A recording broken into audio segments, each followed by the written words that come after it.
I am Nikita Prajapati. कैसे हैं आप सभी लोग? आई होप सब ठीक होंगे। Today we are going to study the most awaited chapter of the book first flight, which is chapter number 4 from the diary of Anne Frank. तो हमें टाइटल से ही पता चल रहा है, जो हमारे चैप्टर नंबर 4 का टाइटल है from the diary of Anne Frank, उससे ही हमें पता चल रहा है कि जो एने फ्रैंक की लिखी हुई जो डायरी है उसमें से कुछ पार्ट लिया हुआ है इस चैप्टर में। सो हम बिना किसी देरी के चैप्टर को स्टार्ट करते हैं और खत्म करना है आज ये चैप्टर को, और बिल्कुल अच्छे से पढ़ेंगे सब। और मैं जो भी मीनिंग बताऊं वो अपने बुक में लिखना। ओके, सो स्टार्ट करते हैं बिफोर यू रीड से। तो ऑफ कोर्स ये ऑटोबायोग्राफी है, तो ये एने फ्रैंक ने ही लिखी होगी, उसकी डायरी में से ली है। तो इसका राइटर कौन है? एने फ्रैंक। ओके, ये हमें याद रखना है। तो अब स्टार्ट करते हैं बिफोर यू रीड से। तो फर्स्ट हम ये जो है ये एने फ्रैंक की फोटो है। ओके, सो हम पहले इसको पढ़ लेते हैं इधर तक, उसके बाद हम बिफोर यू रीड पढ़ेंगे, उसके बाद हम चैप्टर को स्टार्ट करेंगे। तो ये एने फ्रैंक है। This is a photo as I would wish myself to look all the time. तो मतलब इसमें एने फ्रैंक हंसती हुई दिख रही है। तो एने फ्रैंक ऐसा बोल रही है कि मैं ऐसा चाहती हूँ, मेरी एक विश है कि मैं हमेशा मेरी जो ऐसी स्माइल है वो मेरे फेस पे बनी रहे, कभी भी स्माइल हटे ना। तो इसलिए वो ऐसा बोल रहे, this is this is a photo as I could wish myself to look all the time.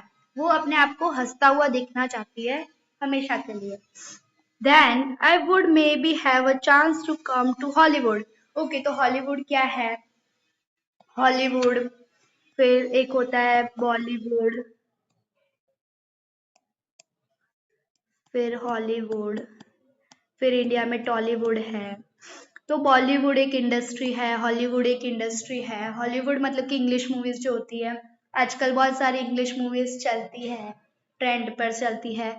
तो वो अपने आप को हॉलीवुड में, मतलब कि उनकी एक विश है, उनको ऐसा लगता है कि मैं इतनी सुंदर दिखती हूँ कि मुझे एक चांस मिलना चाहिए हॉलीवुड में जाने के लिए। I would maybe have a chance to come to Hollywood. पहली बात तो वो अपनी जो स्माइल है उसको हमेशा ऐसे देखना चाहती है। दूसरी बात, वो अपने आप को हॉलीवुड में देखना चाहती है। ओके, तो हम स्टार्ट करते हैं अब। पहले मैं ये सब रफ कर लूं, मैं जो भी बोलूँ वो लिखना है। ओके, तो बिफोर यू रीड से स्टार्ट करते हैं हम। Before you read, Annelies Marie Anne Frank. Okay, तो उसका फुल नेम क्या है? एनालिस मैरी, जिसको हम शॉर्ट फॉर्म में क्या बोलते हैं, जैसे निकनेम होता है वैसे इसका निकनेम क्या था? एने फ्रैंक। ओके, जिसका बॉर्न हुआ था 12 जून 1929 में। और हमने मतलब कि गूगल पर सर्च किया, इधर फेब्रुवरी फेब्रुवरी या फिर मार्च लिखा है, बट गूगल पे फेब्रुवरी आ रहा है। तो फेब्रुवरी में उसकी डेथ हुई थी। ओके, तो हम यहाँ पे देख सकते हैं वो कितने साल की थी तब वो डेथ हो गई थी उनकी। तो वो थी 16 साल की। इधर हमें एज 1929 से 1945 करेंगे तो कितना होगा? वो थी 16 ईयर्स ओल्ड। ओके, फिर was a German born Jewish girl who wrote while in hiding with her family and four friends in Amsterdam during the German occupation of the Netherlands in the World War II. Okay, तो वो क्या थी? German थी एक, मतलब कि वो German थी, ज्यूइश गर्ल। ज्यूइश मतलब कि क्या लिखो,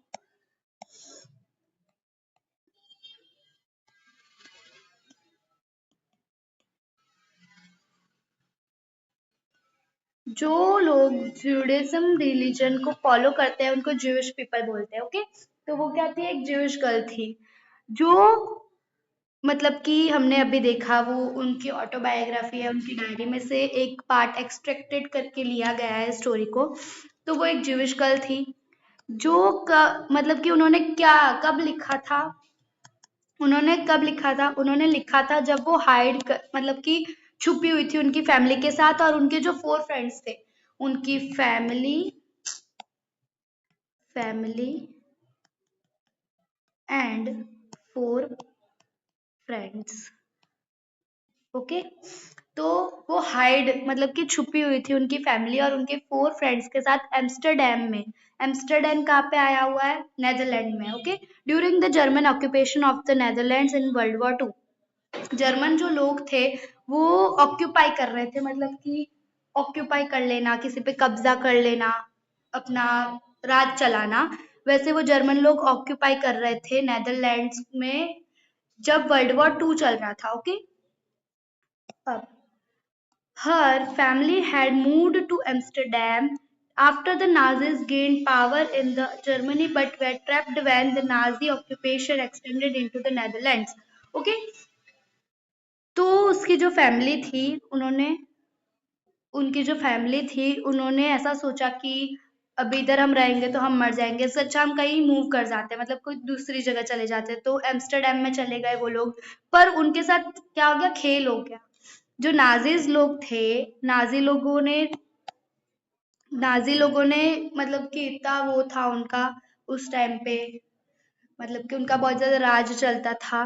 तो नाजी के पास इतनी पावर थी, उन्होंने जर्मनी को तो ऑक्यूपाई कर लिया, पर अब वो जर्मनी से होते हुए नेदरलैंड्स में भी चले गए। ओके, हम जर्मन गर्ल थी, हमने देखा एने फ्रैंक, जर्मनी से वो कहाँ गई? एम्स्टरडेम। एम्स्टरडेम कहाँ पर है? नेदरलैंड में। फिर जब नाजी लोगों ने जर्मनी को ऑक्यूपाई कर लिया, उसके बाद जो नाजी लोग हैं उनका रूल इतना बढ़ गया कि वो नेदरलैंड तक आ गए। कहाँ तक? नेदरलैंड तक। Okay, is it clear? Okay, समझ में आया? ओके, रब कर लेते हैं।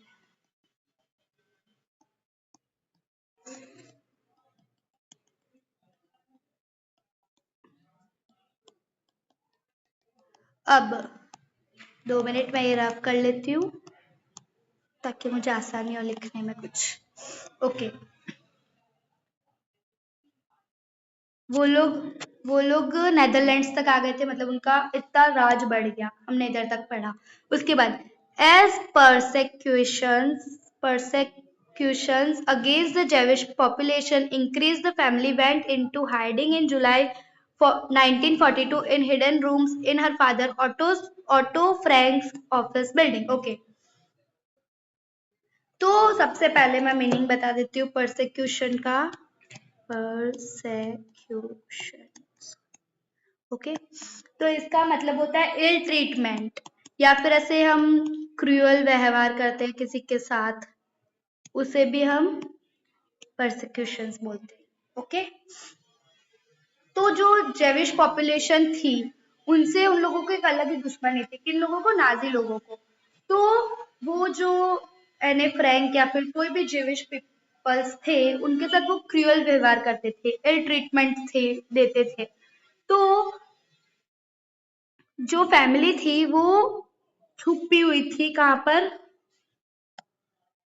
कब छुपी थी? जुलाई 1942। ये सब डेट्स आपको याद रखनी पड़ेगी, ऐसे पूछ भी सकते हैं, नहीं भी पूछ सकते, ऐसा कुछ जरूरी नहीं है। वो छुपी हुई थी, उसके जो पापा थे, किसके पापा? एने फ्रैंक के पापा। ऑटो फ्रैंक जो है उसके ऑफिस बिल्डिंग में वो छुपे हुए थे। Okay, is it clear? अब after 2 years, after 2 years in hiding, the group was betrayed and transported to the concentration camp system where Anne died of typhus in Bergen-Belsen within days of her sister Margot Frank. Okay, तो इसमें सबसे पहले हमें उसकी family में से किस किस का नाम हमें पता चला। तो सबसे पहले एने फ्रैंक का पूरा नाम है एनेलिस मैरी, और उसके पापा का नाम है ऑटो फ्रैंक, उसकी बहन का नाम है मार्गोट फ्रैंक। ओके, तो आगे उसकी मम्मी का नाम भी बताएंगे हम, अभी इतना जल्दी हमें पढ़ के कुछ करना नहीं है, तो हम आगे पढ़ेंगे। तो ये फैमिली मेंबर्स के नाम आपको याद रखना है। अभी वो 2 साल तक छुपे हुए रहे, ठीक है। वो 2 साल तक छुपे हुए रहे, कहाँ पर छुपे हुए रहे? ऑटो फ्रैंक के ऑफिस बिल्डिंग में छुपे हुए रहे। The group was betrayed. अब बीट्रेड का मतलब पकड़ा जाना, मतलब कि मैं हिंदी में लिख रही हूँ ताकि आसानी से समझ में आए, इसलिए बीट्रेड का मतलब पकड़ा जाना। The group was betrayed. तो जो ग्रुप था, कौन सा ग्रुप याद है? याद होना ही चाहिए।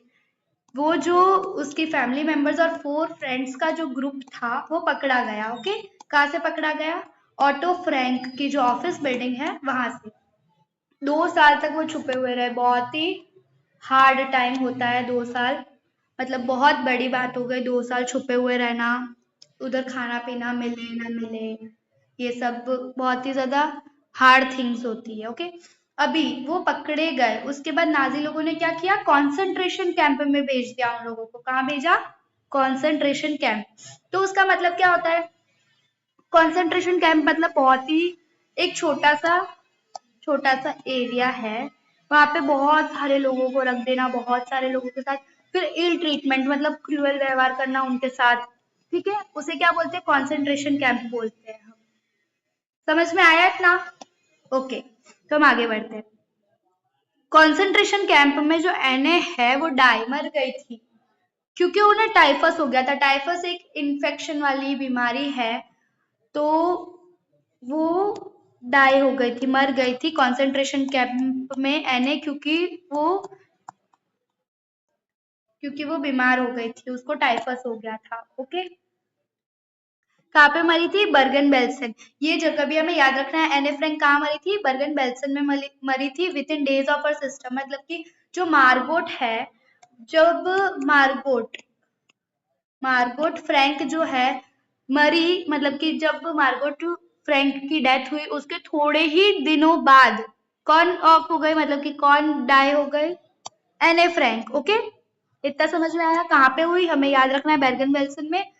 मार्गोट फ्रैंक का नाम याद रखना है। अब हम आगे पढ़ते हैं।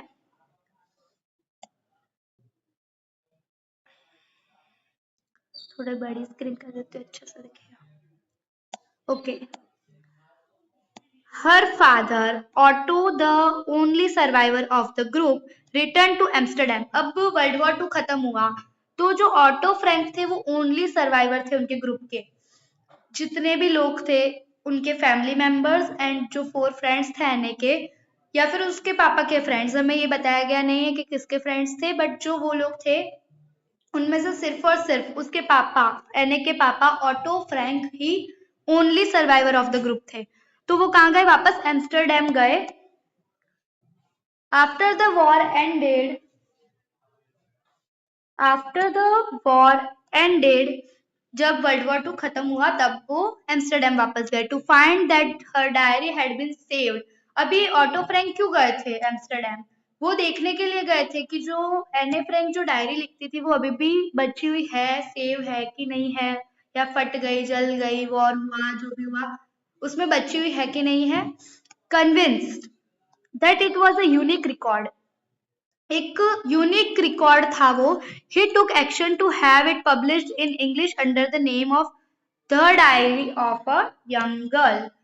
तो ये क्वेश्चन आ सकता है, ये हमें याद रखना है। ओके, तो उनको क्या दिखा कि जो एने फ्रैंक है उसकी डायरी जो है वो अभी भी बची हुई है, एक यूनिक रिकॉर्ड बन गया वो, मतलब कि इतना कुछ हुआ फिर भी बची हुई है। उन्होंने वो ढूंढ ली। उसके बाद उन्होंने क्या किया? एक्शन किया, मतलब कि वो पब्लिश करती वो डायरी को इंग्लिश में, इन इंग्लिश वो लिखी हुई थी। ओरिजिनल लैंग्वेज कुछ और होगी, तो हमें आगे बताया हुआ है कि ओरिजिनल लैंग्वेज डच लैंग्वेज थी, डच में लिखी हुई थी, फिर उसको इंग्लिश में ट्रांसलेट कराकर पब्लिश कर दिया। किसने किया?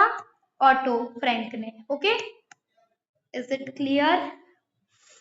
अभी उस बुक का नाम क्या है? उस बुक का नाम है the diary of a young girl. तो ये पूछ सकते हैं कि जो एने फ्रैंक थी उसकी डायरी किस नाम से पब्लिश हुई, तो ये हमें याद रखना है। किस लैंग्वेज में लिखी हुई थी ओरिजिनली? तो वो डच लैंग्वेज में। ओके, अब अब ये लास्ट पैराग्राफ है, उसके बाद हमारा बिफोर यू रीड खत्म हो जाएगा। ओके, फिर हम हमारे मुद्दे पे आएंगे जो कि है हमारा चैप्टर। हमें बहुत ज्यादा लंबा नहीं करना है वीडियो को, तो फटाफट से करते हैं start. The diary was given to Anne Frank for her 13th birthday and chronicles the event of her life from 12 June 1942 until its final entry of 1st August 1944। Okay, तो डायरी कब मिली थी? जो डायरी है वो एने Frank को उसके 13th birthday के गिफ्ट में मिली थी। 13th बर्थडे के गिफ्ट में मिली थी। ओके, क्रॉनिकल्स मतलब कि जो क्रॉनिकल वे में लिखा होता है, जैसे 1 2 3 4, ये सब क्या है? क्रॉनिकल वे है।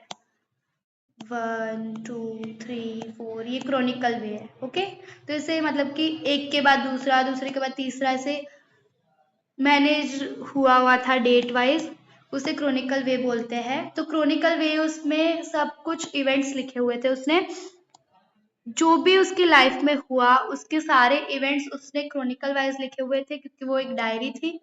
हम उसका आगे का लिख नहीं सकते, फ्यूचर का। हम पास्ट का लिख सकते हैं, पर इसने क्रॉनिकल वाइज लिखी थी। From 12th June 1942।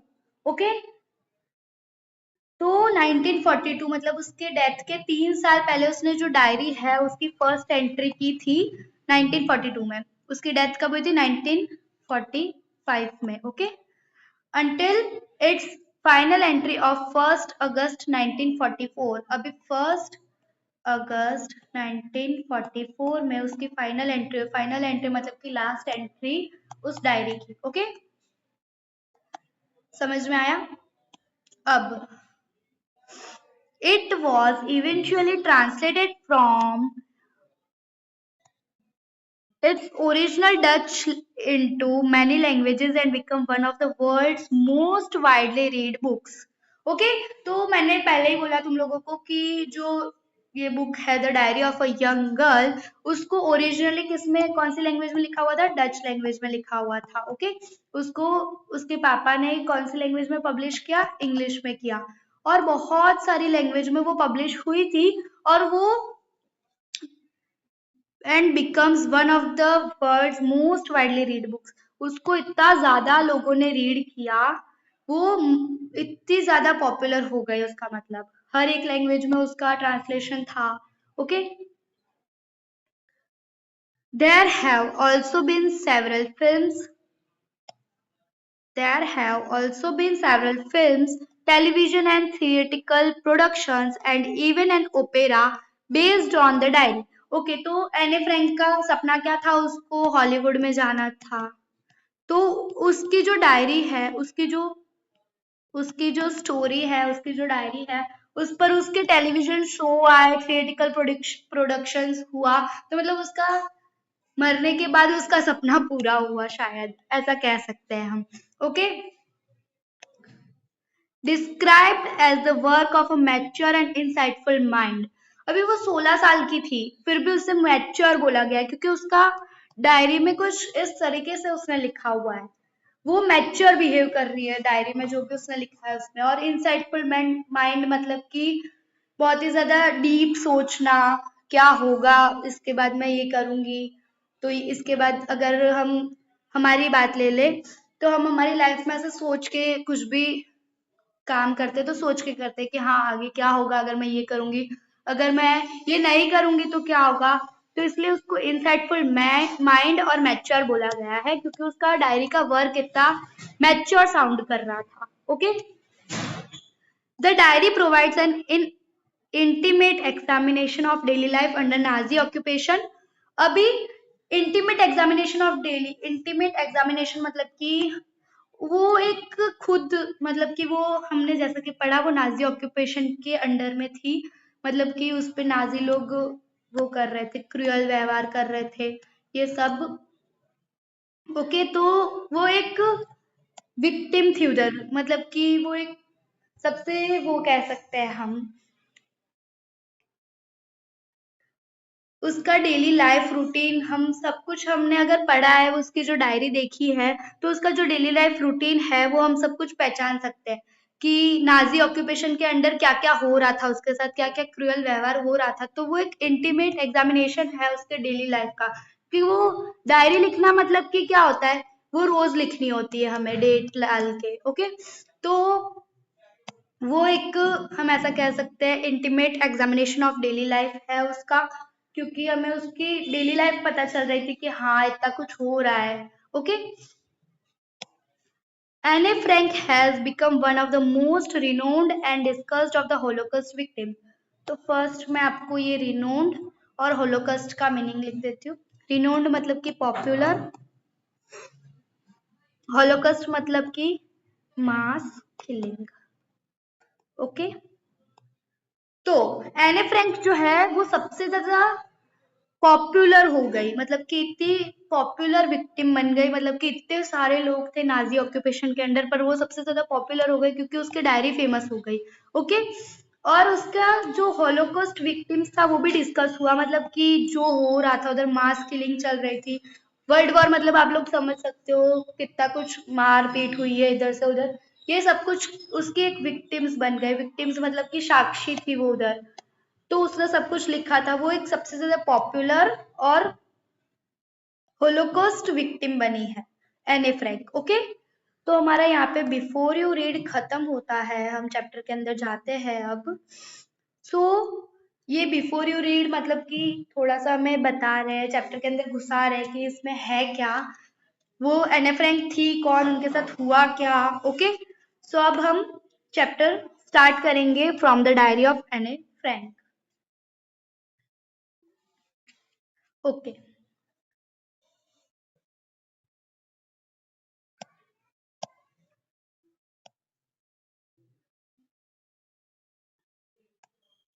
Okay, writing in the diary is a really strange experience someone like me.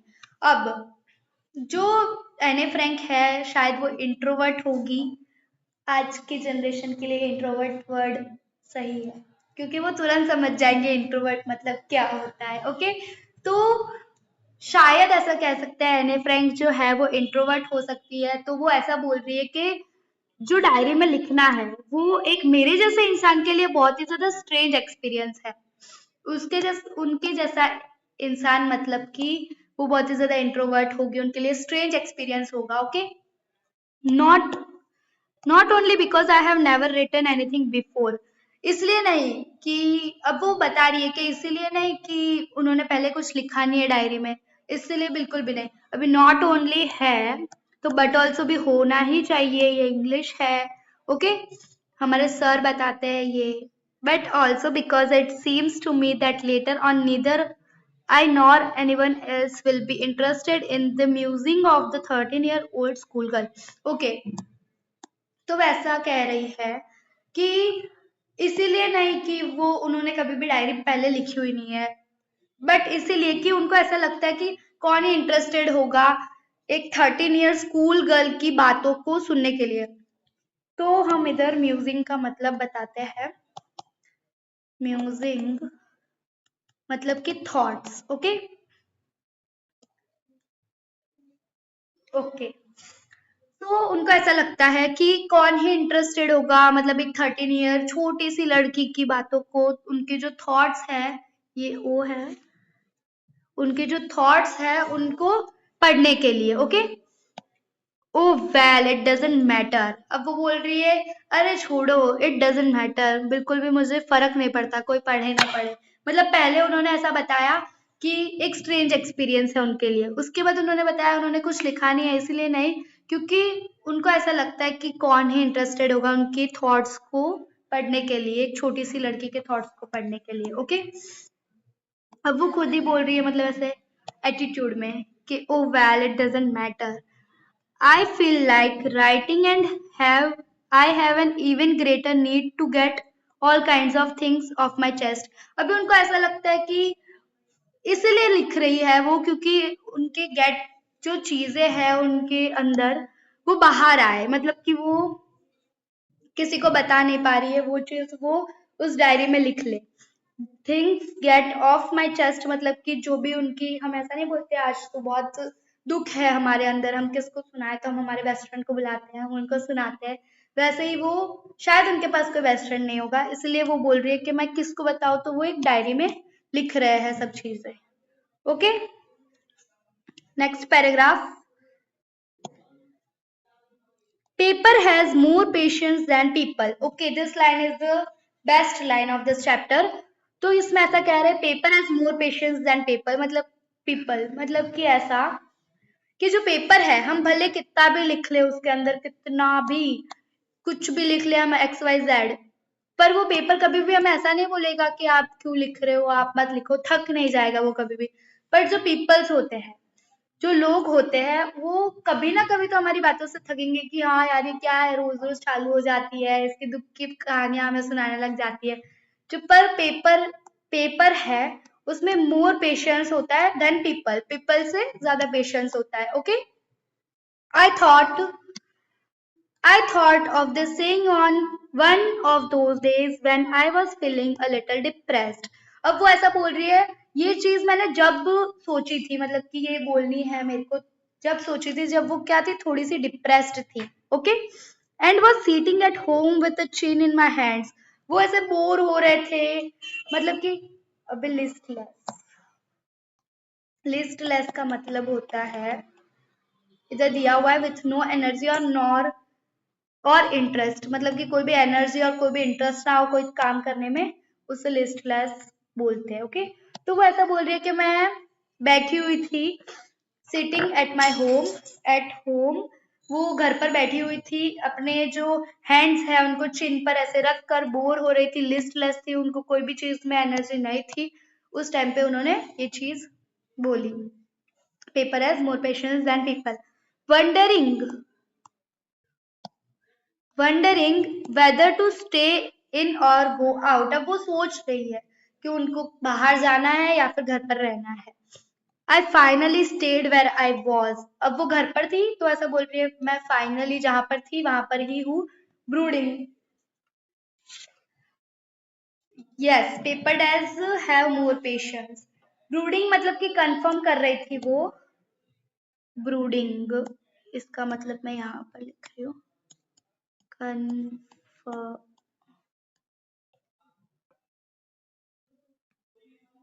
Confirming. Okay, वो कंफर्म कर रही थी, sorry, confirming. Okay,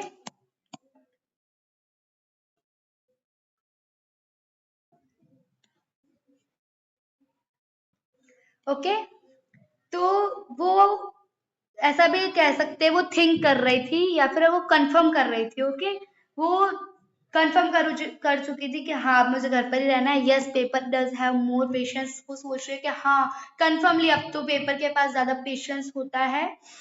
And since I am not planning to let anyone else read this stiff back notebook, grandly referred to as a diary. Okay, तो वो ऐसा बोल रही है कि मैं ऐसा किसी को भी, एक्स वाई जेड, वो कोई भी हो, भले वो मेरा फ्रेंड हो, बेस्ट फ्रेंड हो, मम्मी हो, पापा हो, भाई हो, बहन हो, किसी को भी मेरी जो डायरी है वो रीड करने नहीं दूंगी।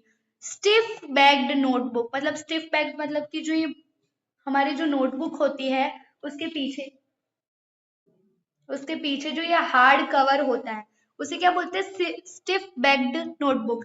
तो ये जो स्टिफ हमारी जो डायरी है, आपने डायरी देखी होगी, उसका जो कवर होता है आगे और पीछे का वो कितना हार्ड होता है। तो एने फ्रैंक के लिए उन्होंने क्या यूज किया है डायरी की जगह, स्टिफ बैग्ड नोटबुक यूज किया है वर्ड। तो हमें ये चीज भी याद रखनी होगी, जिसको हम क्या बोलते हैं, grandly referred to as a diary, जिसे हम डायरी बोलते हैं। Unless I should ever find a real friend, अभी उनके पास फ्रेंड तो है ऐसा वो कह रही है, बट उनके पास कोई रियल फ्रेंड नहीं है। तो वो ऐसा कह रही है, जब तक मेरे पास कोई भी रियल फ्रेंड नहीं होगा मैं किसी को भी ये रीड करने नहीं दूंगी, ये जो स्टिफ बैग्ड नोटबुक है उसे। Okay, it probably want make a bit of difference. Okay, तो ये पैराग्राफ हम वापस करते हैं एक बार, क्योंकि ये आई पैराग्राफ है एंड बहुत ही ज्यादा हार्ड भी है इसकी लैंग्वेज, तो हम इसको वापस रीड करते हैं। Paper has more patience than people. I thought of this saying on one of those days when I was feel little depressed. वो थोड़ी सी डिप्रेस थी, तब वो ऐसा सोच रही थी कि पेपर जो है उसके पास ज्यादा पेशेंस होता है पीपल से, and was sitting at home with chin in my hands. वो घर पर बैठी हुई थी जब उनके जो हाथ है वो चिन पर थे। बोर्ड एंड लिस्टलेस, मतलब कि उनमें बिल्कुल भी एनर्जी नहीं थी, कोई इंटरेस्ट नहीं था कोई काम करने में, बोर हो रही थी वो। Wondering whether to stay in or out go out, वो ऐसा सोच रही थी कि वंडरिंग मतलब कि थिंकिंग करना, ये मैंने पहले बताया नहीं, तो ये भी आप लिख लेना, थिंकिंग। ओके, मेरी राइटिंग थोड़ी सी इसमें टेढ़ी मेढ़ी है, बट इसमें मेरे को लिखना फा नहीं रहा है इसीलिए। ओके, तो उसको थोड़ा सा अवॉइड करना। ओके, तो वो सोच रही थी कि उनको घर के अंदर रहना है या बाहर जाना है। Finally stayed where I was, वो घर पर थी तो उन्होंने सोच लिया कि हाँ अब मैं घर पर ही रहूंगी। ब्रूडिंग, ब्रूडिंग मतलब कंफर्मिंग या फिर to think. Yes, people does have more patience. हाँ, पीपल पेपर के पास ज्यादा पेशेंस होता है, ठीक है। And since I am not planning to let anyone else read this stiff packed notebook, तो ये जो स्टिफ पैक्ड हार्ड कवर, ये भी राइट आप लिख लेना। स्टिफ बैग्ड मतलब हार्ड कवर की जो ये बुक है उसको मैं किसी को भी रीड करने नहीं दूंगी, जिसको हम grandly referred to as a diary, जिसे हम डायरी बोलते हैं। Unless I should ever find a real friend, जब तक उनको कोई भी रियल फ्रेंड नहीं मिल जाता। It probably want make a bit of difference, अगर मिल भी जाए तो भी मैं बिल्कुल भी चेंज नहीं होंगी, मतलब कि नहीं पढ़ने दूंगी तो नहीं पढ़ने दूंगी ऐसा।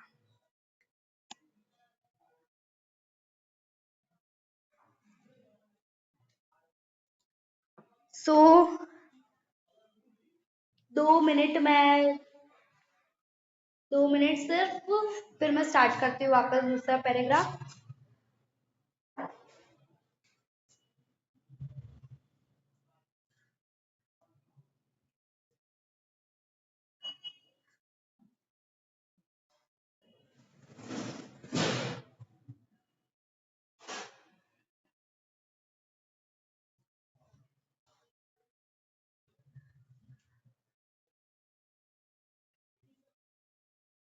ओके, अब स्टार्ट करते हैं हम दूसरे पैराग्राफ से। Wait a minute.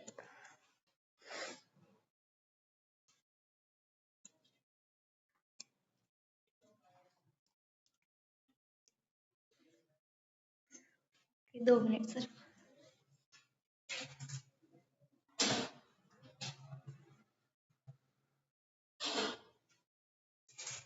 Okay, so अब स्टार्ट करते हैं हम। सॉरी, थोड़ा सा डिस्टरबेंस हो गया था। अब स्टार्ट करते हैं हम वापस। Okay, now I am back to the point that prompted me to keep a diary in the first place। prompted मतलब मेड मी या फिर इंस्पायर्ड मी भी बोल सकते हैं हम, तो इसका मतलब मेड मी या फिर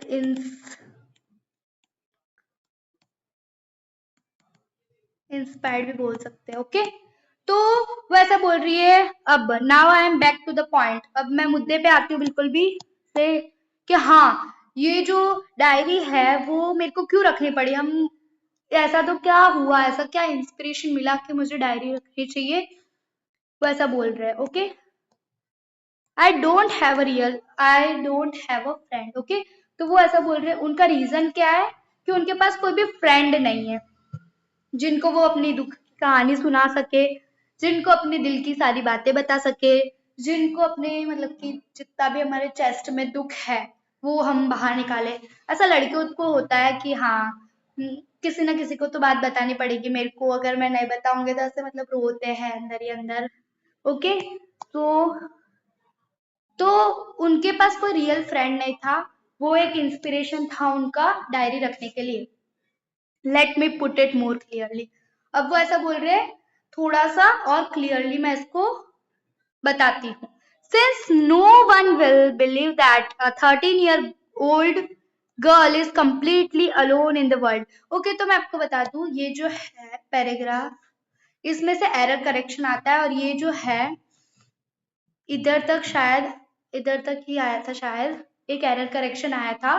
सैंपल पेपर हो सकता है या कुछ हो सकता है, आई डोंट नो, बट आया था जरूर, मुझे इतना याद है। ओके, तो ये पैराग्राफ में हमें गलतियां भी ऐसे आ सकती है, तो हमें थोड़ा सा ध्यान रखना पड़ेगा। ओके, तो वो ऐसा बोल रही है कि कोई भी बिलीव नहीं करेगा कि ये जो 13 ईयर ओल्ड गर्ल है वो कंप्लीटली अलोन है इस पूरे वर्ल्ड में, एंड आई एम नॉट। अब वो बोल रही है कि हाँ, मैं हूं भी नहीं alone.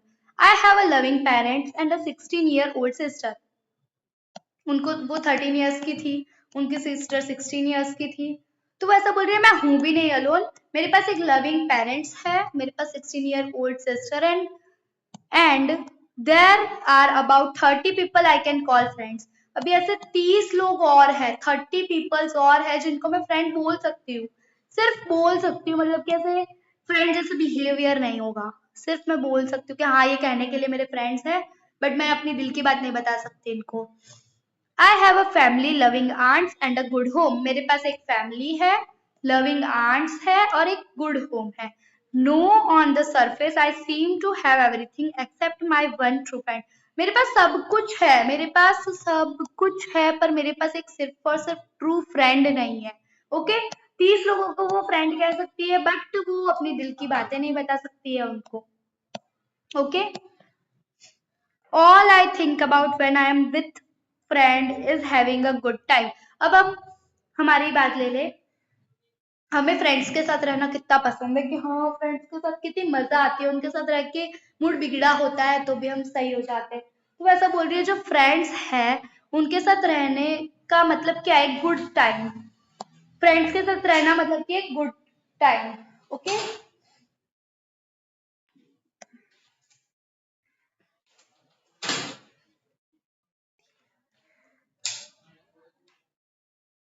Okay, I can't bring myself to talk about anything but ordinary day, everyday things।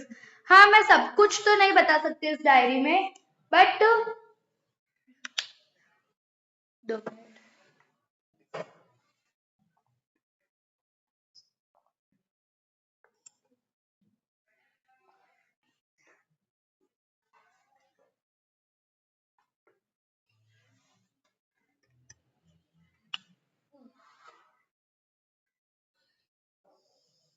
Okay, तो मैं अपनी डायरी में सब कुछ तो नहीं बता सकती, बट कुछ चीजें ऐसी है, कुछ चीजें मुझे बतानी पड़ेगी। We don't seem to be able to get closer and that's the problem, maybe it's my fault। अब वो ऐसा बोल रही है कि हाँ हम इतने क्लोजर नहीं रह पाएंगे, but it is my problem. वो ऐसा बोल रही है कि हाँ वो शायद मेरी गलती हो सकती है, क्योंकि मैं,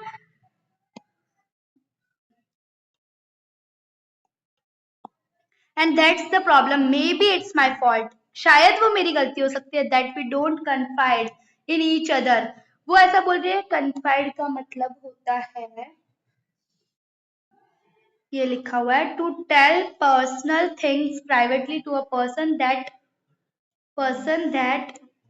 वन ट्रस्ट। ओके, कन्फाइड होना मतलब कि अपनी पर्सनल बातें किसी से शेयर करना, ट्रस्ट करके किसी पे भी। तो वो ऐसा बोल रही है कि हाँ वो मेरी गलती हो सकती है, मेरे को ट्रस्ट इश्यूज है सबके साथ, मैं किसी को भी बातें नहीं बताती हूँ, ऐसा। Okay, in any case that's just how things are. But हाँ जो है वो है, मैं चेंज नहीं होंगी, ऐसा। That's that's just how things are and unfortunately they are not liable to change। अभी वो liable का मतलब होता है, इसका मतलब मैं यहाँ पे लिख रही हूँ, अंडरस्टैंड, या फिर हम रिस्पॉन्सिबल भी बोल सकते हैं,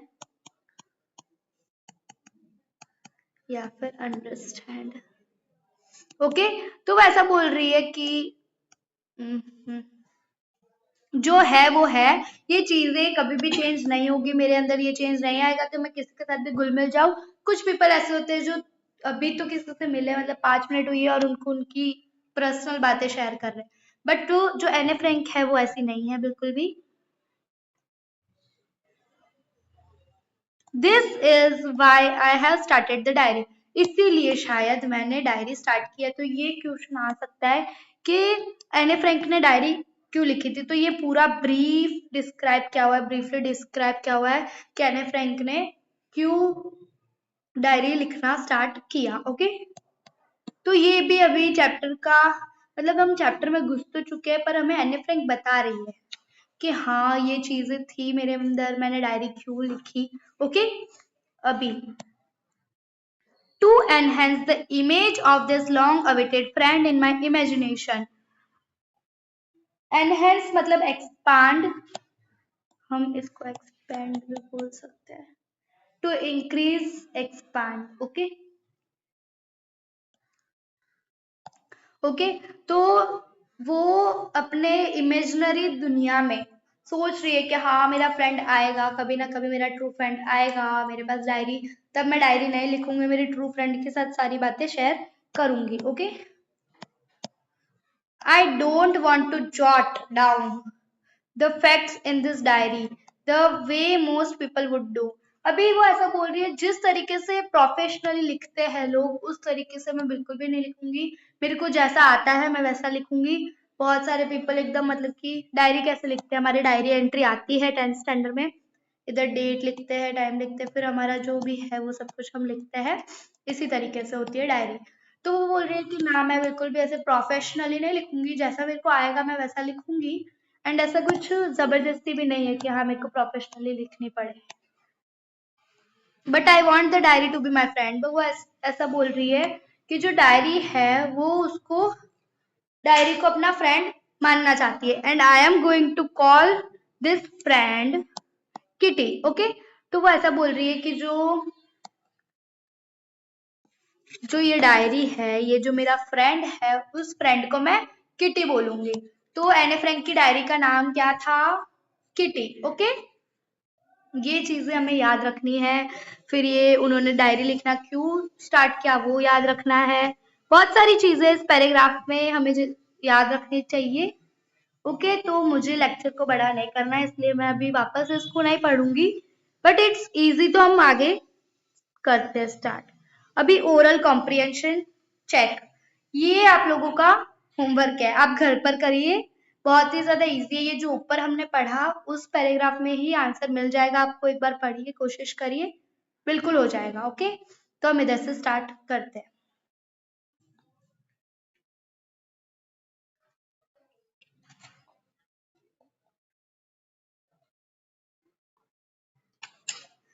Since no one would understand a word of my stories to Kitty,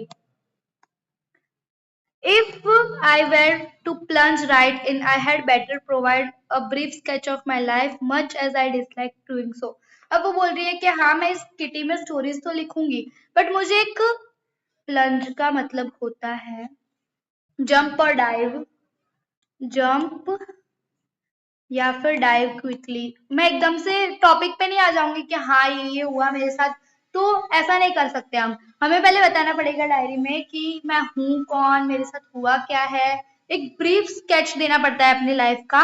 तो वो बोल रही है कि मेरे को ब्रीफ स्केच देना पड़ेगा मेरी लाइफ का, जो उनको बिल्कुल भी नहीं पसंद, much as I dislike doing so. उनको अपनी जिंदगी के बारे में किसी को बताना किसी को भी नहीं पसंद है। ओके, तो वो बोल रहे हैं कि मेरे को ब्रीफ स्केच देना पड़ेगा, तो अभी वो ब्रीफ स्केच देंगे, उसके बाद वो डायरी में क्या लिख रहे हैं वो हमें पता चलेगा। Okay,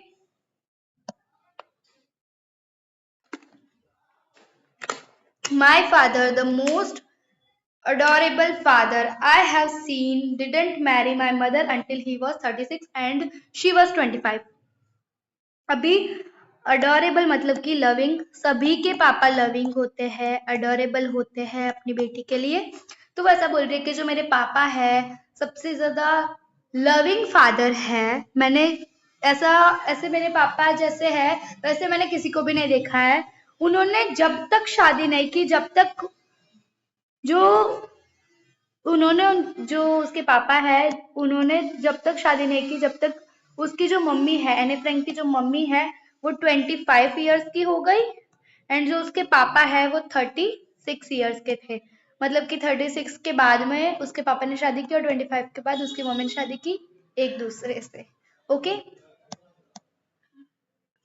my sister Margot was born in Frankfurt in Germany in 1926। Okay, तो एने फ्रैंक का बॉर्न कब हुआ था? 1929 में, मतलब कि हम देख सकते हैं 3 साल का गैप है।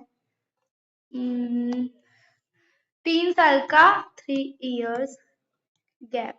ओके, मार्गोट का जन्म कब हुआ था? 1926 में, और एने का हुआ था 1929 में। ओके, तो जो उसकी सिस्टर है मार्गोट, उसका जन्म हुआ था फ्रैंकफर्ट में। फ्रैंकफर्ट एक सिटी है जर्मनी की, 1926 में हुआ था। ओके, एंड आई वॉज, अब वो खुद पे आ गई कि हाँ, I was born on 12th जून, हमने पहले ही देखा 12 जून 1929। I lived in Frankfurt until I was 4, जब तक वो 4 साल के थे, 4 साल के थे तब तक वो फ्रैंकफर्ट में रहते थे। Okay, my father emigrated to Holland in 1933। तो वो ऐसा बोल रही है कि जो उसके पापा थे वो होलैंड शिफ्ट हो गए थे जब वो 4 साल की थी। 4 साल तक वो कहाँ पर रही? फ्रैंकफर्ट में रही। उसके बाद उनके जो पापा है वो होलैंड में चले गए 1933 में। रुके, मैं आपको सब अच्छे से लिख के देती हूँ। ओके, तो जो उसके पापा है, फादर, एफ फॉर फादर, 36 के थे तब उन्होंने शादी की। उनकी जो मदर है वो 25 की थी। अभी उनकी जो सिस्टर है मार्गोट, उनका जन्म हुआ था 1926 में, और एने का जन्म हुआ था 1929 में। ओके, एने जब 4 साल की थी तब उसके पापा कहाँ शिफ्ट हो गए थे? होलैंड में 1933 में शिफ्ट हो गए थे। ओके, माय मदर, अभी उनकी मम्मी का नाम है एडिथ होलैंडर फ्रैंक। अभी उनकी मम्मी का नाम हमें याद रखना पड़ेगा। क्या नाम है? Edith होलैंडर Frank. ओके, तो हमें सबका नाम पता चल गया। फादर का नाम क्या था? Auto Frank. मदर का नाम है एडिथ होलैंडर फ्रैंक। फिर मार्गोट फ्रैंक उसकी सिस्टर थी, एने फ्रैंक खुद एने फ्रैंक। ओके, तो कंप्लीट फैमिली का हमें नाम पता चल गया, मतलब कि नाम पता चल गया फैमिली का। हमें ये चीज याद रखनी है। Okay, went with him to Holland in September. सितंबर में कहाँ चले गए? जो मम्मी है उनकी, वो सितंबर में उनके पापा के साथ होलैंड में शिफ्ट हो गई। while Margot and I were sent to Aachen to stay with her grandmother. अभी जो मार्गोट है उनकी बड़ी बहन, और वो खुद, आई मतलब आई डेडिकेटेड टू एने फ्रैंक। ओके, तो एने फ्रैंक और मार्गोट जो है वो एकेन मतलब कि उनकी जो ग्रैंड मदर है, एकेन में उनकी ग्रैंड मदर रहती है, तो उधर उन दोनों को भेज दिया गया उनकी ग्रैंड मदर के साथ रहने के लिए। तो ये इतनी चीज आप लोगों को क्लियर है। ओके, हमें डेट के साथ सब कुछ याद रखना पड़ेगा। ओके, आगे बढ़ते हैं हम। मार्गोट वेंट टू होलैंड इन दिसंबर। सितंबर में कौन गया था? सितंबर में गई थी उनकी मम्मी। फिर दिसंबर में कौन गए? मार्गोट, उसकी जो बड़ी सिस्टर थी वो होलैंड शिफ्ट हो गए। And I followed in February, अभी वो फेब्रुअरी में शिफ्ट हो गए, मतलब कि इन सब की चीजों जो भी गया उनको फॉलो करते करते वो भी चले गए फेब्रुअरी में Holland. When I was plunked down on the table as a birthday present for Margot, तो उनको क्यों लेके गए थे, मतलब कि उधर होलैंड क्यों लेके गए थे? उनको एक प्रेजेंट था, मार्गोट का बर्थडे था, तो उसकी वजह से उनको एक प्रेजेंट देना चाहिए, उनके मम्मी पापा को प्रेजेंट देना था मार्गोट को। तो उनको एक टेबल पे, ऐसे हम कोई गिफ्ट को जैसे रख देते हैं वैसे उनको एक प्लंक्ड डाउन मतलब टेबल पर रख दिया कि हाँ मार्गोट ये तुम्हारा बर्थडे गिफ्ट है। और मार्गोट बहुत खुश हो गई, शायद दोनों बहनों में बहुत ज्यादा प्यार था। Put down in a casual way, plonked down. Okay, तो उनको एक बर्थडे प्रेजेंट देना था मार्गोट को, उनके मम्मी पापा को मार्गोट को प्रेजेंट देना था, इसलिए एने को उन्होंने बुलाया प्रेजेंट की वजह से। ओके, अब I started right away at a Montessori nursery school. I stayed there until I was 6। Okay, बहुत ही ज्यादा मस्त पैराग्राफ है ये। अभी उनके स्कूल का नाम क्या था? मॉन्टेसरी नर्सरी स्कूल थी, उन्होंने उधर से पढ़ाई की। आई स्टेड देयर जब वो 6 इयर्स के थे तब तक उधर रहे। At which time I started in the first form में वो गए उधर, ऐसा समझ लो। Okay okay. In the 6th form teacher teacher was mister Kuperus. अभी 6th फॉर्म मतलब क्या होता है? 11th 12th हायर सेकेंडरी जिसको हम बोलते हैं। 10th मतलब कि हायर क्लास आती है, और 11th 12th मतलब हायर सेकेंडरी क्लास होती है। तो जब वो 6th फॉर्म मतलब कि 12th 11th 12th बोलते हैं इधर, तो जब वो 6th फॉर्म में आए तो उनकी टीचर कौन थी? Mrs Kuperus. ओके, उनकी टीचर का नाम क्या था? Mrs Kuperus. The miss headmistress, अब वो क्या थी? हेड मिस्ट्रेस थी, mistress Kuperus. At the end of the year, we were both in tears as we said a heartbreaking farewell. Farewell हुआ हम लोगों का। तो जो मिसेस कूपरस है और एने है, वो लोगों का बहुत ही ज्यादा मतलब फेयरवेल मतलब कि हाँ फ्रेंड से नहीं मिल पाएंगे हम, स्कूल लाइफ खत्म हो गई, यही सब चीजें होती है। तो उनका हार्ट ब्रेकिंग फेयरवेल हुआ, और मिसेस कूपरस और एने जो है वो दोनों टीयर्स मतलब रो रहे थे, ठीक है, क्योंकि खत्म हो गई थी उनकी पढ़ाई, अब वो खत्म स्कूल लाइफ, तो इसीलिए। इन द समर ऑफ 1941, अभी 1941 पे आ गए हम। In the summer of 1941 grandma fell ill and had to have an operation. वो समर के टाइम 1941 में ग्रैंडमा जो है उनकी जो दादी है वो क्या हो गई? बीमार हो गई और उनको एक ऑपरेशन करवाना पड़ेगा, ऐसा बोला। So my birthday passed with a little celebration. अभी लिटिल सेलिब्रेशन हुआ, हाँ दादी बीमार है तो हम ऐसे बड़ी पार्टी कैसे रख सकते हैं, तो लिटिल सेलिब्रेशन हुआ। ग्रैंडमा डाइड इन जनवरी। अभी उनकी जो ग्रैंडमा है, ग्रैंडमा कब डेड हो गई? जनवरी में 1942। Okay, no one knows how often I think of her and still love her. अभी वो एक इंट्रोवर्ट है तो वो किसी को अपनी बातें बताती नहीं है, तो ऐसा बोल रही है कि हाँ कोई भी नहीं जानता है कि मैं उनके बारे में कितना सोचती हूँ और उनको अभी भी कितना प्यार करती हूँ। एक दादी और एक पोती का प्यार ही ऐसा होता है। This birthday celebration in 1942 was intended to make up for the other, and grandma's candle was lit along with the rest. Okay, तो ऐसा बोल रही है कि हाँ ये जो 1942 का बर्थडे था, उनका बर्थडे कब आता है? जून में आता है। तो जनवरी में दादी ऑफ हो गई, तो जून में जब उनका बर्थडे आया तो उन्होंने सिर्फ ऐसा सेलिब्रेशन किया, लिटिल सेलिब्रेशन किया, ताकि जो भी ऐसे हाँ हम इतने सालों से बर्थडे बना रहे हैं, एक बार क्यों नहीं मनाया, तो वो चीजों को रुकने के लिए नहीं, इसलिए उन्होंने बर्थडे सेलिब्रेट किया और ग्रैंडमा की जो आत्मा को शांति मिले, इसीलिए उन्होंने छोटा सा बर्थडे सेलिब्रेशन किया 1942 में। The 4 of us are still doing well. 4 of us मतलब कि कौन? फादर, मदर, मार्गोट एंड एने। मैं फादर और मदर का इसलिए नाम नहीं लिख रही हूँ क्योंकि वो बहुत ज्यादा बड़ा नाम है एंड टाइम वेस्ट होगा, हमें पता है। Okay, and that brings me to the present date of 20 July 1942। 1942,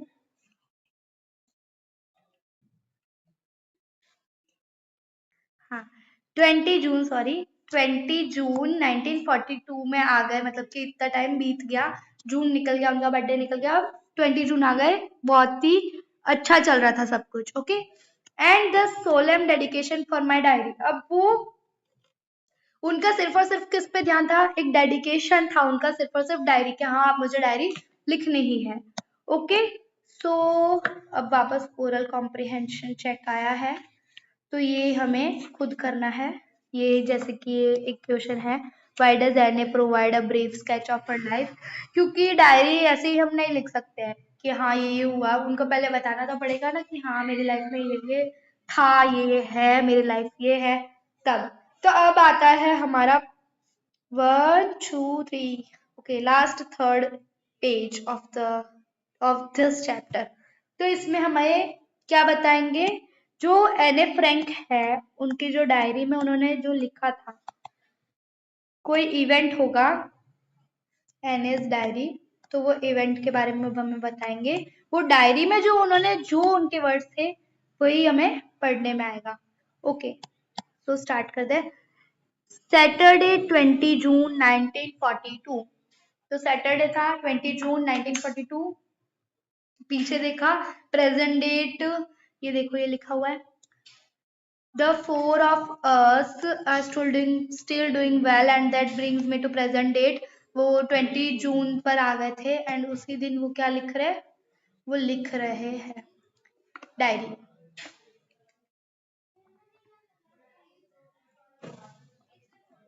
okay, तो अब डियरेस्ट किटी, डियरेस्ट किटी हमने पहले ही पढ़ा, एने फ्रैंक की डायरी का नाम क्या था? किटी। तो डियरेस्ट किटी, और entire class is quaking in its boots. तो क्वेकिंग इन इट्स बूट्स का मतलब होता है shaking with the fear and nervousness. मतलब ऐसे फियर होता है ना हमें कि हाँ आज तो हमारे नोटबुक की चेकिंग है और हमें हमारे क्लास में किसी की भी कंप्लीट ना हो तो मतलब बहुत ही ज्यादा डांट पड़ती है। तो इसीलिए पूरी जो क्लास है, जैसे हमारे स्कूल में एक पर्टिकुलर टीचर है उनसे सब लोग डरते हैं, तो सेम वैसे ही उनके स्कूल में कोई टीचर होगी उनसे पूरी क्लास डर रही थी। ओके, द रीजन, अभी उनका रीजन क्या था कि पूरी क्लास ऐसे कांप रही थी? Of course it's the fourth coming meeting in which the teachers decide who will move up to the next form and who will be kept back. तो ये आगे आने वाला एक रिजल्ट था जिसमें टीचर्स डिसाइड करने वाले थे कि कौन सा बच्चा आगे जाएगा और कौन सा बच्चा इसी क्लास में रहेगा। Okay, half the class is making bets. Bets मतलब कि शर्त लगाना, शर्त लगाना। ओके, तो आधी से ज्यादा क्लास शर्त लगा रही थी। GN and I laugh ourselves silly and at the two boys behind us, CN and Jack। Okay, तो GN शायद उनकी फ्रेंड हो सकती है, उनके बाजू में बैठ सकती है, बेंचमेट बोलते हैं इससे। तो वो जो GN है और जो हमारी एने फ्रैंक है वो दोनों हंस रहे थे। जो उनके पीछे जो दो लड़के बैठे थे, CN और जैक्स के कन्वर्जेशन को लेके या कुछ भी हो सकता है, तो उन दोनों पे हंस रहे थे। Who have stocked their entire holiday savings on their bet। अभी जो entire holiday savings है उसका मतलब जितनी अभी जो गर्मियाँ की छुट्टियां होती है अप्रैल से होती है जुलाई तक। ओके, तो ये जो महीने हैं मतलब कि अप्रैल मई जून, तो 3 महीने का जो गैप होता है, तो इनमें जो भी उनको सेविंग्स, मतलब कि ऐसा होता है ना हम नानी के घर जाते हैं, दादी के घर जाते हैं, उनके पैर छूते हैं तो हमें पैसे मिलते हैं, तो वो सेविंग हुई और एक पॉकेट मनी होती है। तो जो सेविंग्स थी वो पूरी की पूरी दाव लगा दी उन लोगों ने। ठीक है, बेट मतलब कि दाव लगाना, शर्त लगा दी, शर्त पर दाव लगा दी। Okay, stock their entire holiday savings, stock मतलब कि दाव लगा देना कोई भी चीज, from morning to night. It's you are going to pass, no I am not, yes you are, no I am not, even G's pleading glances and my angry outbursts can't calm them down। Okay, तो वो बोल रहे हैं ऐसा कि जो पूरी class है सुबह से लेके शाम या रात तक सब ऐसा ही बोल रहे थे कि हाँ तू तो पास हो जाएगा, ना ना मैं तो नहीं होऊंगा, ना ना तू हो जाएगा, ना ना मैं नहीं होऊंगा, ऐसा वो बोल रहे हैं। Even G's pleading glances and my angry outburst can't calm them down. मतलब वो ऐसे गुस्से में थे कि हाँ यार चुप हो जाओ, जो होगा होगा देखा जाएगा, बट कोई भी ऐसा शांत नहीं हो रहा था। If you ask me, there are so many dummies that about a quarter of the class। Okay, तो डमीज का मतलब होता है पागल बोल दो, जिसे मतलब कि पागल ही समझो। ओके, तो डमीज हमारे क्लास में आधे से ज्यादा डमीज थे। 1/4 क्वार्टर मतलब कि क्या होता है, 1/4 ऑफ द क्लास क्या थी, डमीज से भरी हुई थी। Of the class should be kept back, 1/4 of the class क्या होगी, केप्ट बैक मतलब इसी क्लास में रह जाएगी। Okay, but teachers are the most unpredictable creatures on the earth. अब वो ऐसा बोल रहे हैं कि ये लाइन भी बहुत ही अच्छी लाइन है कि जो टीचर्स होते हैं वो बहुत ही ज्यादा अनप्रिडिक्टेबल क्रिएचर्स होते हैं अर्थ के। इसका मतलब कि जो टीचर्स है उनका अगर मूड अच्छा हो तो वो हमें ज्यादा मार्क्स दे देते हैं, अगर उनका मूड कम खराब हो तो वो हमें कम मार्क्स देते हैं। तो इसलिए बोल रहे हैं अनप्रिडिक्टेबल क्रिएचर्स है वो अर्थ के। Okay, I am not so worried about my girl friends and my self. अब वो बोल रहे हैं कि मेरे को बिल्कुल भी चिंता नहीं है मेरी गर्ल फ्रेंड्स, जो उनकी फ्रेंड्स है उनकी या फिर खुद की। वी विल मेक इट, हम कर लेंगे, उनका से ट्रस्ट था खुद पे। The only subject I am not sure about the is maths.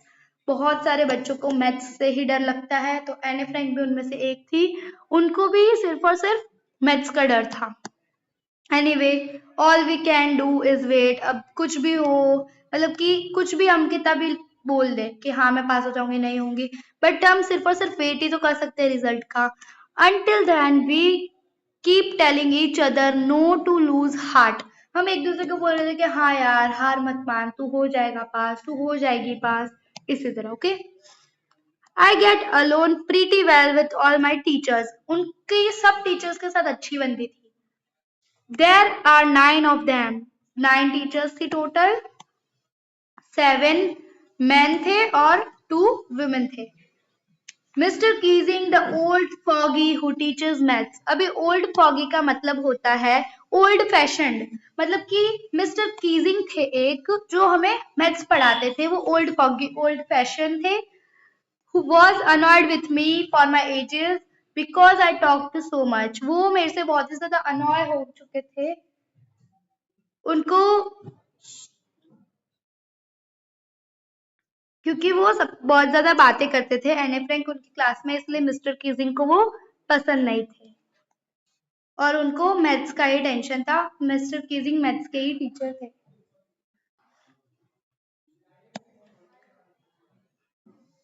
After several warnings, he assigned me extra homework, an essay on the subject, a chatterbox, a chatterbox. What can you write about that? I had worry about that later. I jotted down the title in my notebook, tucked in my bag and tried to keep quiet. उन्होंने जो mister Keesing है उन्होंने बहुत सारी warning दी एने को, उसके बाद उन्होंने मतलब वार्निंग देने के बाद ऐसा बोला कि हाँ अब इसको एक्स्ट्रा होमवर्क मिलेगा, तो उन्होंने एक्स्ट्रा होमवर्क देना चालू कर दिया एने फ्रैंक को। तो उन्होंने होमवर्क दिया एक चैटर बॉक्स पर, उनको एक ऐसे लिखना है, एने फ्रैंक को चैटर बॉक्स पर एक ऐसे लिखना है। तो चैटर बॉक्स मतलब कि बहुत ज्यादा बोलना, बोल करता हो जो। What can you right about that. अब वो सोच रहे कि हाँ कोई उस पर क्या ही लिख सकता है, I worry about that letter, मैं उसके बारे में बाद में सोचूंगी। उन्होंने डिसाइड किया, वो जो चैटर बॉक्स पर ऐसे लिखने का होमवर्क दिया था मिस्टर कीजिंग ने, वो उन्होंने नोटबुक पे लिख दिया, कोई भी नोटबुक में, एंड टक्ड मतलब कि पुट कर दिया, मतलब बैग में रख दिया। ओके, वापस। और अपने आप को वो शांत रखने की कोशिश कर रहे थे। That evening after I had finished the rest of my homework. अभी उसी शाम को उन्होंने जब अपना होमवर्क फिनिश किया, सारा होमवर्क फिनिश किया, तब उन्होंने नोटबुक देखी जिसमें उन्होंने लिखा था चैटर बॉक्स वाला। द नोटबुक अबाउट द ऐसे caught my eyes. I began thinking about the subject while chewing the tip of my fountain pen. तो उनकी आंखें मतलब कि एकदम से उनका ध्यान गया उस नोटबुक पे और उन्होंने सोचना चालू कर दिया उस बारे में कि मैं क्या लिखूं अब उसके बारे में। वो फाउंटेन पेन की जो टिप होती है उसको चबाते चबाते सोच रहे थे। Annoyed anyone could ramble on the leave big spaces between the words, but the trick was to come up with a convincing argument to prove the necessity of the talking. Okay, तो वो बोल रहे कि इसके बारे में बहुत कुछ लिखा जा सकता है। एक बिग स्पेसेस दी गई, उन्होंने बोला बहुत कुछ लिखा जा सकता है, बट फिर भी सर तो हमें वापस होमवर्क दे देंगे, तो इसलिए उन्होंने कन्विंसिंग आर्ग्यूमेंट, मतलब कि वो ऐसा प्रूव करना चाहते थे कि मैं इस वजह से बात करती हूँ, तो इसमें मेरी कोई गलती नहीं है, ऐसा आर्ग्यूमेंट देना चाहते थे, इसलिए वो सोच रहे थे कुछ। कन्वीनियंस कन्विंसिंग आर्ग्यूमेंट मतलब कि a statement made in such a manner that people believe it to prove the necessity of talking. I thought and suddenly I had an idea. I wrote the 3 pages Mr. Keesing had assigned me and was satisfied. उन्होंने and Frank ने बहुत सोचा, उसके बाद उन्होंने 3 pages का लिखा ऐसे, और जो मिस्टर कीजिंग थे वो सेटिस्फाई हो गए उस ऐसे से। Okay, is it clear? I argued that talking is a student's trait and that I would do my best to keep it under control. जो ये बातें करने का जो ट्रेट है, ट्रेट मतलब कि आपने साइंस के चैप्टर नंबर 8 हेरिडिटी में पढ़ा होगा, वो जो ट्रेट मतलब कि हेरिट, ये जो गुण है वो उसके मम्मी पापा से उसे आया है ऐसा कहना चाहती है, बट फिर भी मैं कंट्रोल करने की कोशिश करूंगी, but that I would never be able to cure myself of that habit since my mother talked as much as I did, if not more, and that there's not much you can do about inherited traits. Okay, तो वैसा बोल रही है कि उसको मैं completely खत्म नहीं कर पाऊंगी, ऐसा नहीं बोल रही हूँ कि हाँ मैं बिल्कुल बातें नहीं करूंगी, बट वो कंट्रोल करेगी अपने आप पर। उनकी जो मम्मी है वो उनके जितना ही बातें करती है, ना ही ज्यादा बातें करती है ना ही कम करती है, उनकी जितनी ही बातें करती है, and that there is not much you can do about inherited traits. उसके बारे में तो आप कुछ नहीं कर सकते हो, इनहेरिटेड ट्रेड्स के बारे में। क्वालिटीज, सॉरी, क्वालिटीज फिजिकल और mental that one gets from one's parents, जो हमें पेरेंट्स, जो हमारे पेरेंट्स है उससे हमें ट्रेड्स मिलते हैं, उसकी बात कर रहे हैं, साइंस में आता है ये। Mr. Keesing had a good laugh at many arguments, but when I proceeded to talk my way through the next lesson, he assigned me a second essay. तो मिस्टर कीजिंग जो है वो बहुत ही ज्यादा हंसे इस आर्ग्यूमेंट पर। उन्होंने फिर उन्होंने वापस, मतलब एने फ्रैंक ने वापस बातें करनी स्टार्ट कर दी। फिर लेसन मतलब दूसरे लेक्चर में वापस जो मिस्टर कीजिंग है उन्होंने दूसरा ऐसे दिया उनको। This time it was supposed to be on an incorrigible chatterbox. Incorrigible मतलब कोई भी चीज को हम ठीक ना कर पाए, something that cannot be corrected, usually a bad quality. Okay, I handed it in and Mr. Keesing had nothing to complain about for 2 whole lessons. अभी उन्होंने वापस एन इनकॉरिजेबल चैटर बॉक्स पर लिख दिया, उसके बाद ये जो ऐसे है वो मिस्टर कीजिंग को दे दिया। जो मिस्टर कीजिंग है उन्होंने 2 लेक्चर तक कोई कंप्लेन नहीं की उनको, बट जब third lesson, however during the third lesson he had finally had enough. अब 2 लेक्चर तक वो शांत रहे, 2 लेक्चर तक वो एने फ्रैंक बातें कर रही थी, उन्होंने कुछ नहीं बोला। जब थर्ड लेक्चर था तब उन्होंने बोला, enough Anne Frank, as a punishment for talking in class write an essay entitled quack quack quack said mistress chatterbox. मतलब कि उनको अब ऐसा ऐसे दिया, ये बहुत ही ज्यादा गिल्टी फील हो रहा होगा उनको, क्वैक क्वैक क्वैक मतलब बोलना, बक बक बक बक करती रहती है ऐसी चैटर बॉक्स, तो बहुत ही ज्यादा गिल्टी फील हुआ उनको। The class rod I had to laugh too, though I had nearly exhausted my ingenuity on the topic of chatterboxes. पूरी क्लास मतलब कि ऐसे हंसने लग गई और वो खुद भी हंसने लग गई। उन्होंने ऐसा सोचा, अब वो एग्जॉस्ट हो गई थी कि यार क्या है ये रोज रोज चैटर बॉक्स के टॉपिक पे मुझे ऐसे दे देते, सबके सामने बेइज्जती करते हैं। It was time to come up with something else. अब ऐसा टाइम आ गया कि हाँ अब कुछ ना कुछ मुझे अलग करके मतलब दिखाना पड़ेगा। तो इनजेन्युइटी का मतलब होता है ओरिजिनलिटी और इन्वेंटिवनेस। ओके, तो कुछ ओरिजिनल लाना पड़ेगा, वैसा बोल रहे हैं वो। ओके, समथिंग ओरिजिनल चाहिए उनको। My friend Sanne who's good at poetry. अभी उनकी कोई फ्रेंड है, क्या नाम है उसका? सैन है। ओके, तो वो बहुत ही ज्यादा अच्छी पोएट्री लिखती थी। Offered to help me write the essay from beginning to end in verse and I jumped for joy. उसने उन जो एने फ्रैंक है, सॉरी, जो एने फ्रैंक है उसकी मदद की ऐसे लिखने में। वर्सेस में, वर्सेस मतलब पता है ना आप लोगों को, वर्सेस होते हैं पोयम में, वैसे ही। तो सैने ने एने की मदद करी वर्सेस लिखने में, मतलब कि वर्सेस टाइप का ऐसे लिखने में। और जो एने है वो ऐसे कंप्लीट होने के बाद खुशी से उछल पड़ी। Mister Keesing was trying to play a joke on me with his ridiculous subject, but I had made the sure that joke was on him. जो मिस्टर कीजिंग है वो ऐसे जोक करने की, उनके साथ मजाक करने की कोशिश कर रहे थे उनके सब्जेक्ट को लेकर, बट वो श्योर थे कि जोक जो है वो उन पर ही है। I finished my poem. उन्होंने पोयम को फिनिश किया and it was a beautiful, बहुत ही ज्यादा ब्यूटिफुल थी। It was about a mother duck and a father swan with three baby ducklings who were bitten to death by the father because they quacked too much। वो ऐसा बोल रही है कि एक बहुत ही ज्यादा ब्यूटीफुल थी, उन्होंने खत्म की पोएम को। वो एक मदर डक और एक फादर स्वाम की स्टोरी थी, जिसके 3 डकलिंग्स थे। जो डकलिंग्स जो है तीनों, वो उनके पापा के द्वारा खाए गए क्योंकि वो बहुत ही ज्यादा क्वैक क्वैक क्वैक क्वैक करते रहते थे। Luckily mister Keesing took the joke in the right way. जो मिस्टर कीजिंग है उन्होंने जो जोक है वो राइट वे में लिया, अच्छी बात है।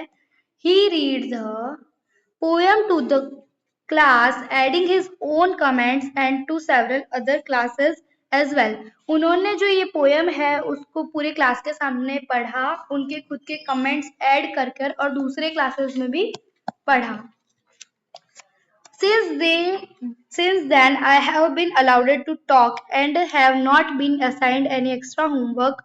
On the contrary, Mr. Keesing always making jokes these days. Okay, तो वो ऐसा बोल रही है कि जब ये उन्होंने ऐसे लिखा तो तब से उनको अलाउ कर दिया गया कि हाँ तुम बात कर सकती हो, और उनको बिल्कुल भी दूसरा एक्स्ट्रा होमवर्क नहीं दिया जाता था बात करने पर। On the contrary mister Keesing always, इस बारे में मिस्टर कीजिंग हमेशा मजाक बनाते रहते थे एने का। योर्स एने, ये एक डायरी लिखी है इसलिए इधर लिखा है योर्स एने, extracted from the diary of a young girl with slightly adaptation.